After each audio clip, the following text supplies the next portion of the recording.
A Nossa República de Vichy. Por Nilson Lage. Se na China houve uma revolução cultural, no Brasil também, embora restrita às elites. E em nenhum outro setor a mudança revelou-se mais chocante do que no meio militar. As Forças Armadas brasileiras, reformuladas e orgulhosas de feitos na guerra contra o Paraguai, amadureceram, no final do Império, ao embalo de um positivismo herdado, em tese, de Augusto Comte, mas que, na prática, refletia o cientificismo lógico que se formulava por aquela época na Europa e aqui chegava por via das escolas militares, de onde saíam formados oficiais e engenheiros. Na República Velha, que o civilismo conduziria ao domínio das oligarquias mais poderosas, de Minas Gerais e, crescentemente, de São Paulo, e daí a estagnação e a dependência, o Exército abrigou oposição nacionalista e modernizadora.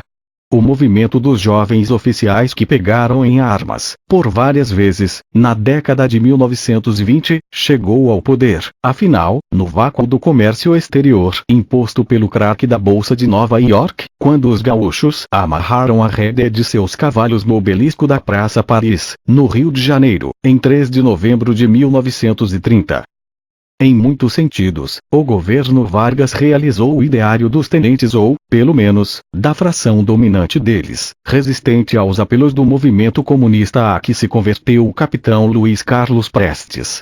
Cuidou de impor o poder central sobre as oligarquias, planejar a industrialização com a criação de mercado interno protegido e de uma classe trabalhadora urbana institucionalizada, profissionalizar o serviço público, expandir as redes de ensino técnico e científico etc. A mensagem veiculada pela Rádio Nacional, fundada em 1936 para exercer o poder psicossocial com vistas à unidade territorial do país, priorizava a integração das regiões e das etnias pelo diálogo, proteção das nações indígenas remanescentes e exaltação das culturas formadoras.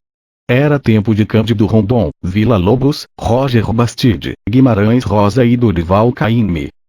A participação brasileira na Segunda Guerra Mundial mudaria essa perspectiva. A promessa de financiamento americano, que, afinal, não aconteceu, para a industrialização do Brasil no pós-guerra, aliada à admiração pela modernidade militar, induziu a crescente integração ao clima da Guerra Fria.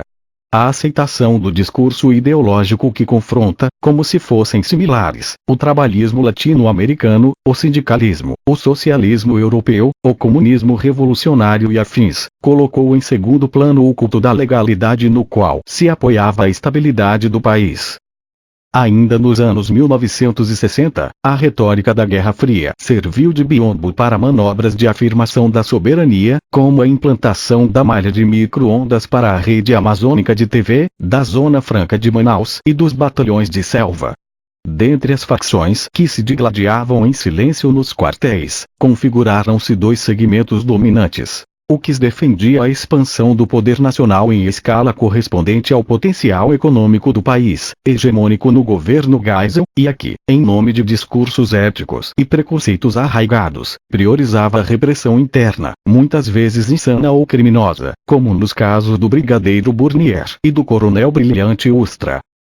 Nos anos que se seguiram ao fim dos regimes militares, enquanto o neoliberalismo acentuava o avanço do capital financeiro sobre as nações vulneráveis do Sul, ocorreu o progressivo encolhimento cultural dos centros pensantes das Forças Armadas, em particular da Escola Superior de Guerra, contaminada pelo espírito minimalista incorporado, décadas antes, aos currículos da Academia Militar de Agulhas Negra.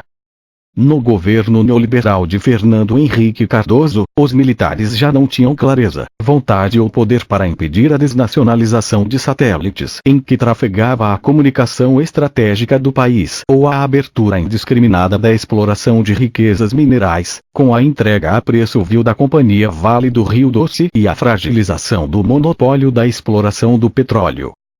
O divórcio entre a nação-estado e o segmento dominante nas Forças Armadas, sobretudo no Exército, marcou os governos trabalhistas, em que pese seu projeto nacionalista. Ampliou-se a infiltração de agentes estrangeiros e o contágio das corporações estatais frente a uma gestão ingênua. o domínio bancário da mídia e a aplicação de novas técnicas da guerra híbrida às redes sociais em expansão somaram-se para desarmar e tornar inviável, de imediato, a resistência.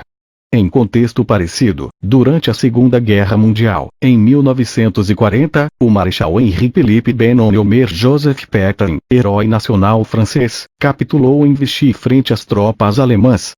Os generais que partilham, hoje, os poderes em Brasília, fariam bem em tê-lo por patrono.